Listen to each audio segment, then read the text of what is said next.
It is June. June is the time of year for the annual event that comes as close to a big church revival as Unitarian Universalists ever get, and that is our General Assembly.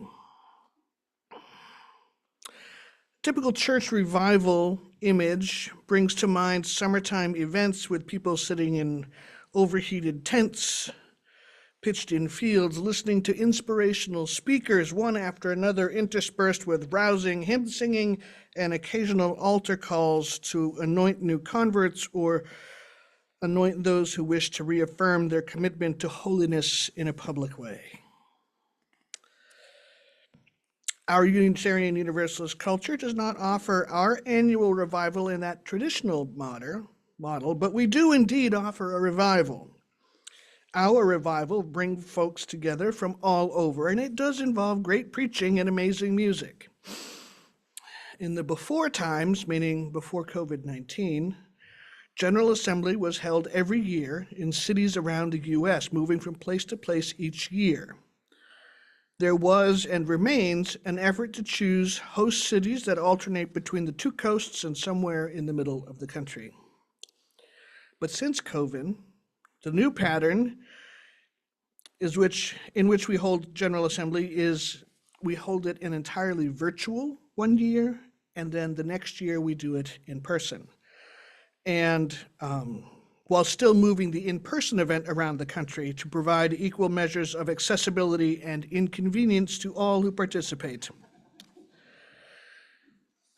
Since COVID, however, we have also radically improved how remote or online participation functions.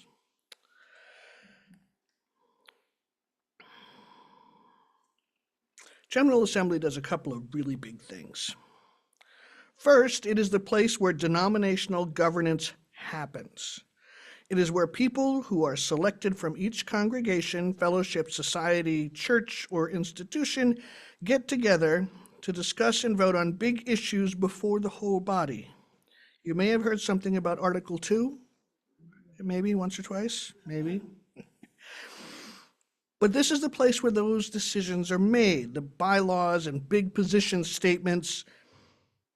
That's where they're finalized and adopted by a vote of the body. It is where broad statements about our faith, our ethics, our priorities, and our commitment to them are hammered out, discussed, sometimes ad nauseum, and adopted or not by vote of the body.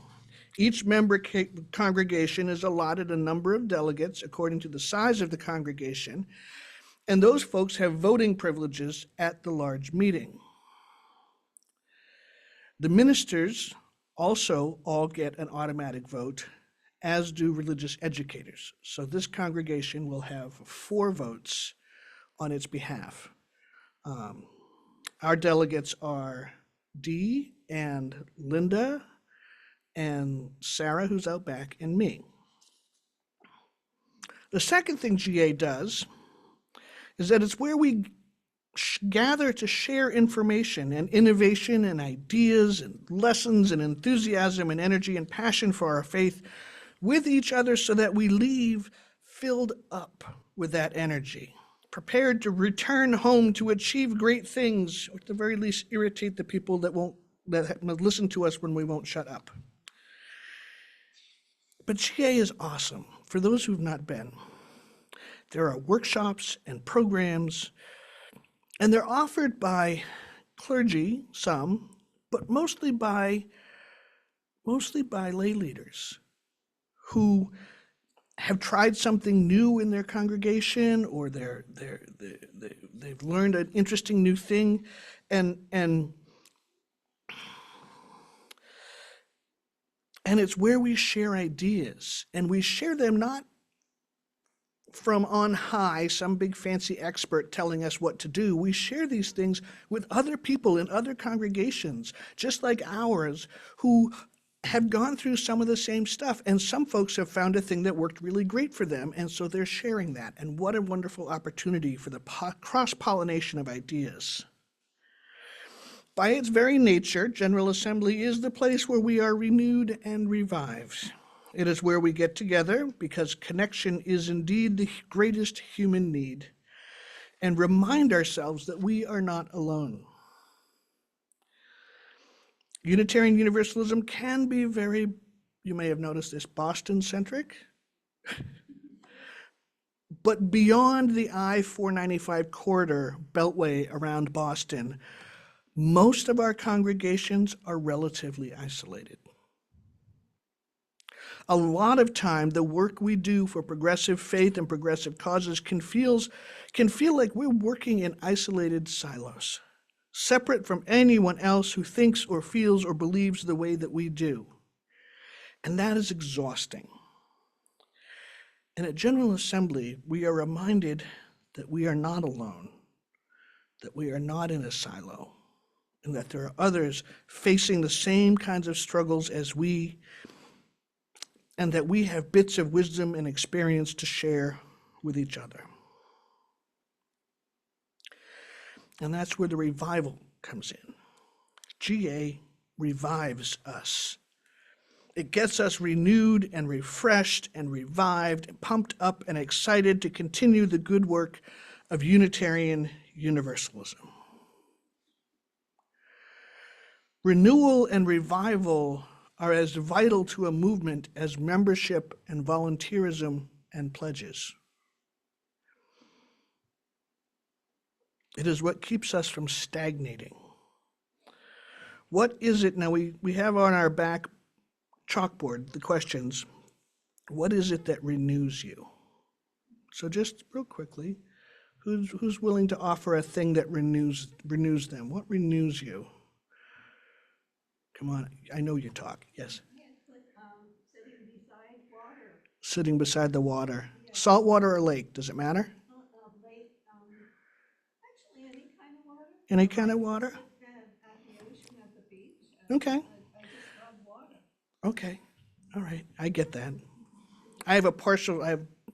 My partial thing is to salt water, but a lake will do in a pinch. Actually, my favorite is a lake. Okay. Yes. All right. Other folks? What revives you? What renews you? Yes? Friendships. Social connection. Yes. Yes. So this next part is not quite so specific. What does it feel like to be revived? This isn't a thing, this is a feeling. What does it feel like? Yes? Healing. Feels like healing. Okay. Yes? New energy. New energy. Good. Anybody else? What's this? Soothing and calmness. Soothing and calmness. Okay. The having the frazzled edges ironed out and smooth. Nice. Okay. So connection and energy, which is what we just heard, are vital to forward motion, to renewal, to revival. When we are disconnected and isolated, we become stale, tired, exhausted. We lose sight of our goals, that of eradicating injustice and lifting up those who have been forgotten or left out. Sometimes we need reminding of what is holy in this world.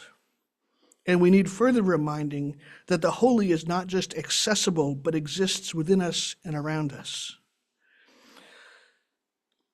In my preparation this week, I came across this wonderful poem by Chelan Harkin that speaks to the existential ick that we experience when we run low on resources and hope. This poem called The Worst Thing, and it's from a collection of poems called Susceptible to Light. The worst thing we ever did was put God in the sky, out of reach, pulling the divinity from the leaf, sifting out the holy from our bones, insisting God isn't bursting dazzlement through everything we've made, a hard commitment to see as ordinary, stripping the sacred from everywhere to put in a cloud, man, elsewhere, prying closeness from your heart. The worst thing we ever did was take the dance and the song out of prayer, made it sit up straight and cross its legs, removed it of rejoicing, wiped clean its hip sway, its questions, its ecstatic yowl, its tears. The worst thing we ever did is pretend God isn't the easiest thing in this universe available to every soul in every breath. It's from Susceptible to Light by Chelan Harkin. There's a lot going on this week. General Assembly will allow us to connect with others, albeit virtually this year. And remember what it is about the faith, remember what it is about this faith that we love, what it is that saved us from whatever else it was we had experienced.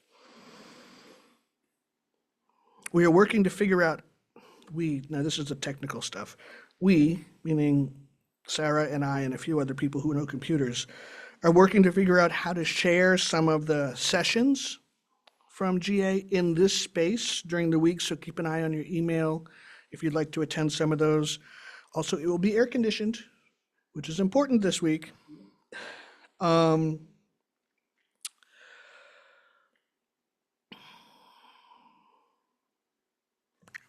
Also want to just mention that next year, General Assembly will be in Baltimore.